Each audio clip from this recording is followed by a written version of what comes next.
Hello friends, good morning. Welcome back to my class Top Teaching Spoken English.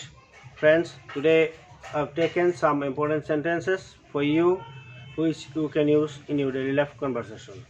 বন্ধুসকল মই আজি আপোনালোকৰ কাৰণে কেইটামান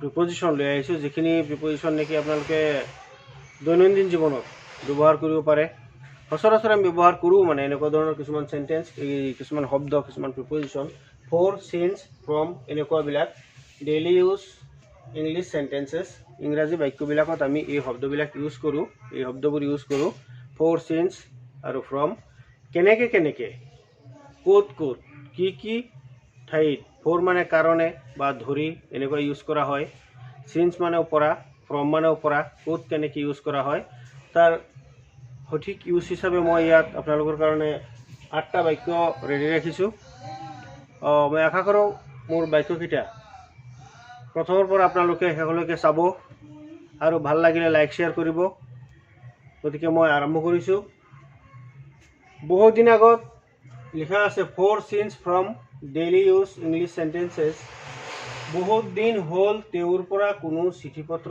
পোৱা নাই বহুত দিন হ'ল তেওঁৰ পৰা কোনো চিঠি পত্ৰ পোৱা নাই এই সেন্টেন্সটো আমি ইংৰাজীত কেনেকৈ ক'ম I have not received any letter from him for a long time বহুত দিন হ'ল তেওঁৰ পৰা কোনো চিঠি পত্ৰ পোৱা নাই I have not received any letter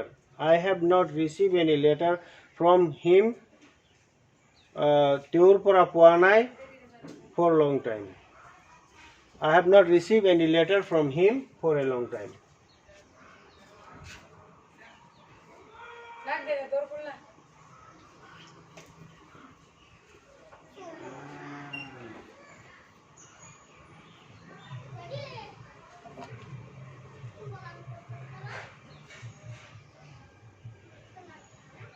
received any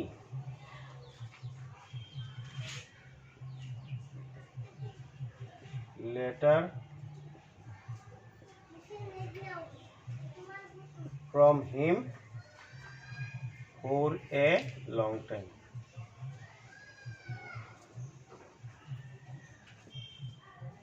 এই for a long time হল বহুত দিন হল for মানে কাৰণে মানে বহুত দিনৰ কাৰণে বহুত দিন ধৰি মই তেওঁৰ পৰা from him তেওঁৰ পৰা কোনো লেটাৰ পোৱা নাই বহুত দিন হল তেওঁৰ পৰা মই কোনো ধৰণৰ চিঠি পত্ৰ পোৱা নাই I have not received any letter from him for a long time তাৰ পিছৰ সেন্টেন্সটো আছে 3 ঘণ্টামান সময় তেওঁ ইয়াতে বহি আছে 3 ঘণ্টামান সময় তেওঁ ইয়াতে বহি আছে এই সেন্টেন্সটো আমি এনেকৈ ক'ম he has been sitting here for nearly 3 hours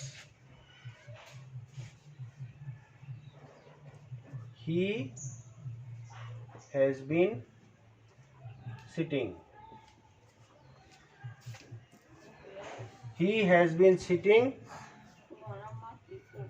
ইয়াত হিয়াৰ কথাটো প্ৰথমে ইউজ কৰিব পাৰো লাষ্টত কৰিলে হ'ব sitting here nearly sitting here for nearly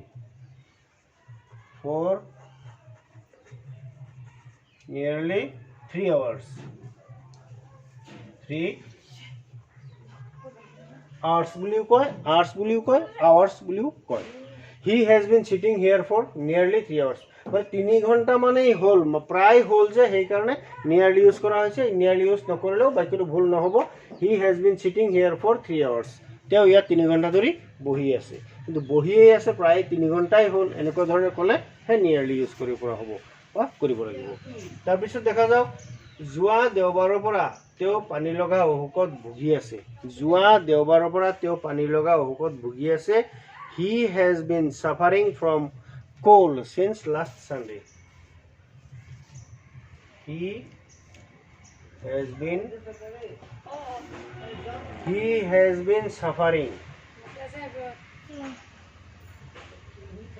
suffering from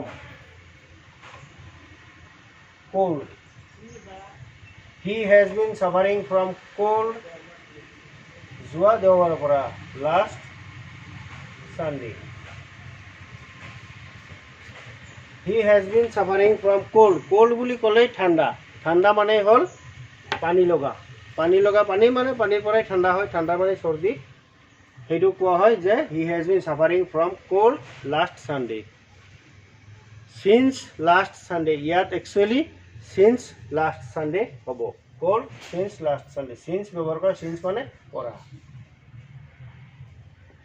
এতিয়া এই শব্দটোৱে হ'ল preposition he has been suffering from cold তেওঁ ঠাণ্ডাৰ পৰা বা জ্বৰৰ পানী লগাৰ পৰা ভুগি আছে সিন্স মানে পৰা লাষ্ট সানডে যোৱা দেওবাৰৰ পৰা তেওঁ যোৱা দেওবাৰৰ পৰা পানী লগা জ্বৰত ভুগি আছে তাৰপিছত ৰাতিপুৱাৰ পৰা মই একোৱে খোৱা নাই ৰাতিপুৱাৰ পৰা মই একোৱে খোৱা নাই এই বাক্যটো আমি ক'ম আই হেভেন্ট বা I haven't eaten anything since morning I হেভেন্ট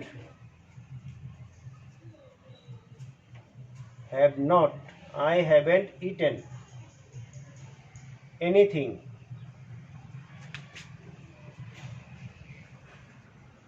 I haven't eaten anything. মই একোৱে খোৱা নাই since মানে পৰা since morning.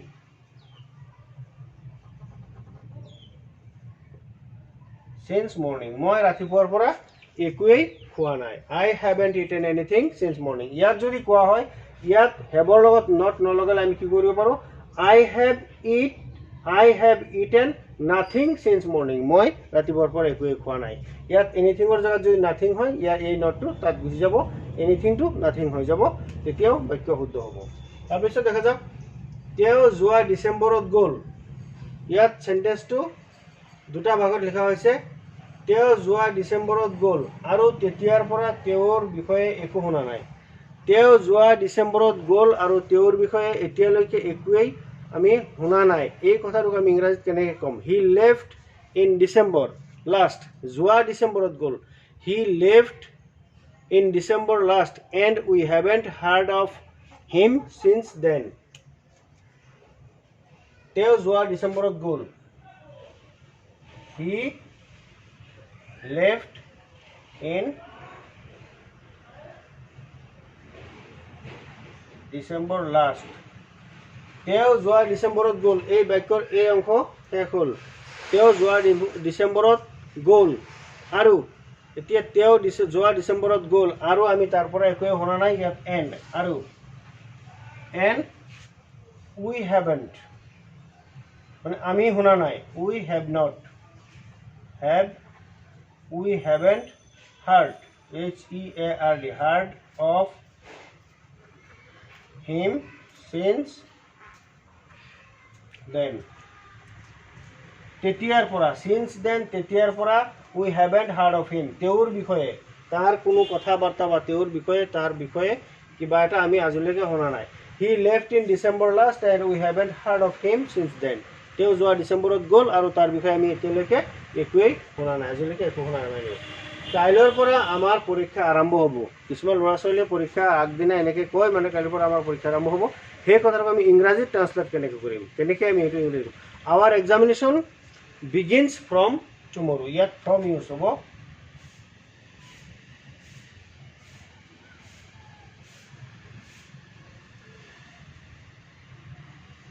our examination begins from tomorrow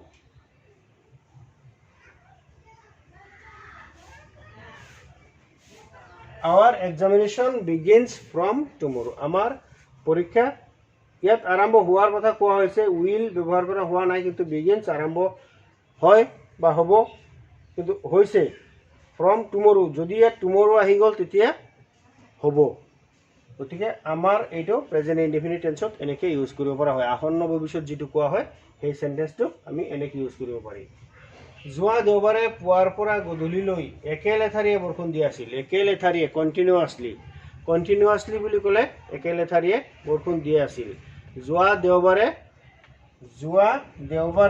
পুৱাৰ পৰা গধূলিলৈ একেলেঠাৰিয়ে বৰষুণ দিছিল মানে দি আছিল একেলেঠাৰিয়ে যেতিয়া দি আছিল সেই কথাটো আমি ইংৰাজীত ক'ম যে it rained continuously from morning to evening last Sunday it rained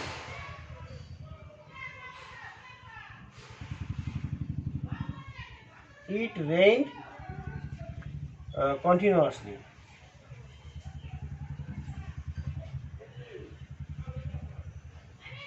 It rained.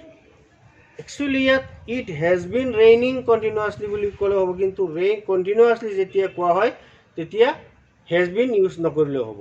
It rained continuously from morning to evening. Continuously from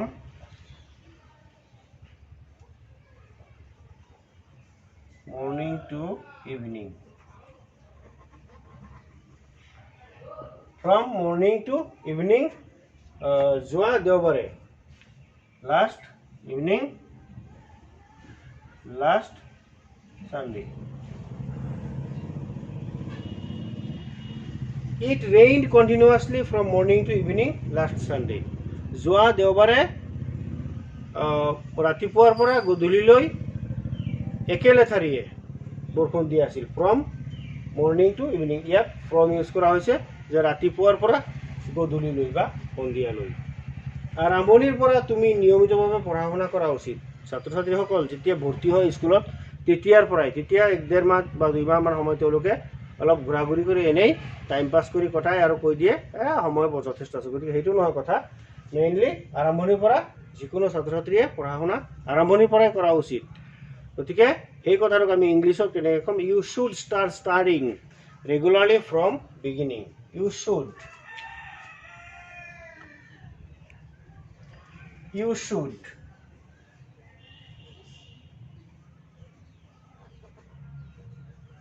start studying. You should start studying. You should start studying regularly.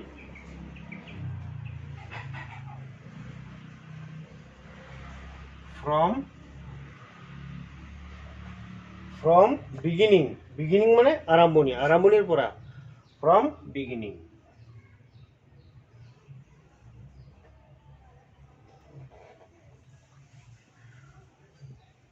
From beginning. You should start studying. তুমি তোমাৰ অধ্যয়ন আৰম্ভ কৰা উচিত regularly, নিয়মিতভাৱে। From beginning, আৰম্ভণিৰ পৰা। তুমি তোমাৰ ষ্টাডি বা লিখা পঢ়া আৰম্ভণিৰ পৰা নিয়মিতভাৱে আৰম্ভ কৰিব লাগে। আৰম্ভণি মানে পঢ়া শুনা কৰা উচিত। চ' ফ্ৰেণ্ডছ, মই আশা কৰোঁ আপোনালোকে মোৰ এই ভিডিঅ'টো যদি মানে 2-3 বাৰমান ভালকৈ চায় তেতিয়াহ'লে ধুনীয়াকৈ ইংৰাজী শিকিব পাৰিব। আৰু ইয়াত কিছুমান উপদেশমূলক কথা আছে, মানিলে যথেষ্ট উপকাৰ হ'ব।